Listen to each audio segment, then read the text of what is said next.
Hello viewers, ఈరోజు నేను మీ ముందుకు మరో సరికొత్త రెసిపీని తీసుకొచ్చాను. యాక్చువల్గా మనకి ఇంట్లో వెజిటేబుల్స్ ఏం లేనప్పుడు కూర ఏం చేసుకోవాలా అని ఆలోచిస్తూ ఉంటాం కదా.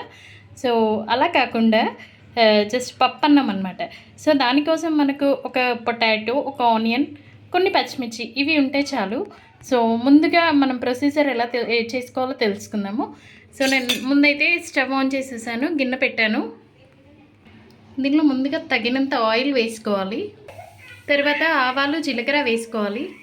తర్వాత ఆవాలు ఇలా చిటపట్లాడుతూ ఉండగా ముందుగా కట్ చేసి పెట్టుకున్న వెజిటేబుల్స్ని వేసుకోవాలి. ఇందులో మీన్స్ ఆలుగడ్డ, ఆనియన్, పచ్చిమిర్చి ఇవి వేసుకోవాలన్నమాట.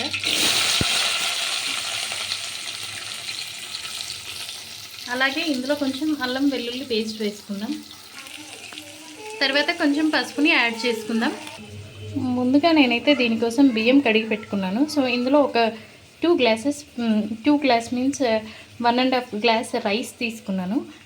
అలాగే కొంచెం ఒక పావు గ్లాస్ పప్పు వేసుకున్నాను. దీన్ని ముందుగా ఒక గంట ముందుగా కడిగి నానబెట్టుకోవాలి.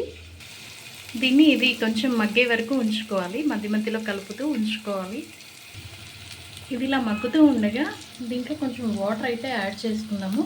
మనం చెప్పాం కదా, 1కి 2 గ్లాసెస్ చెప్పిన, మీన్స్ 1 గ్లాస్ బియ్యం తీసుకుంటే 2 గ్లాసెస్ వాటర్ తీసుకోవాలి. దీంతో నేను 1.5 గ్లాస్ బియ్యాన్ని అయితే పోసాను. సో 3 గ్లాసెస్ వాటర్ అయితే నేను యాడ్ చేస్తున్నాను. చూసారు కదా, నేను దీంట్లో వాటర్ని అయితే వేసాను.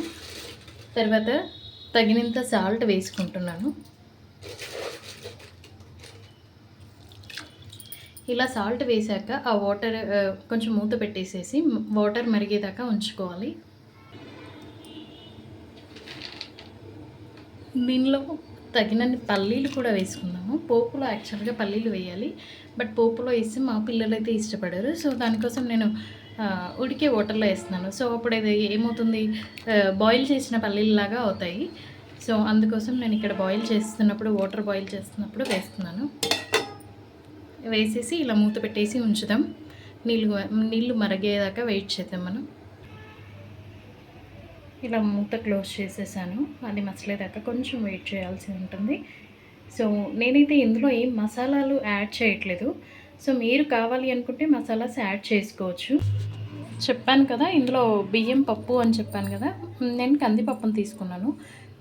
మీకు ఇష్టం ఉంటే పెసరపప్పు, లేదు అంటే శనగపప్పు అయినా తీసుకోవచ్చు. అదొక పావు కప్పు అట్లా వేసుకుంటే బాగుంటుంది. చూసారు కదా, నీళ్ళు మసిలిపోతున్నాయి. ఇందులో ముందుగా నానబెట్టి ఉన్న బియ్యం పప్పునైతే వేసుకోవాలి. చూసారు కదా బియ్యం వేసేసాను ఇందులో. అది మసులుతూ ఉంది, ఉడుకుతూ ఉంది. మనం మూత పెట్టేద్దాం, కొంచెంసేపు వెయిట్ చేద్దాం. చూసారు కదా, వేడి వేడి పప్పు అన్నం రెడీ. ఇది మీరు లంచ్లోకి చేసుకుంటే చాలా బాగుంటుంది. అలాగే పిల్లలకు ఇప్పుడు స్కూల్ టైం కదా, సో మీరు బాక్స్కైనా పెట్టుకోవచ్చు.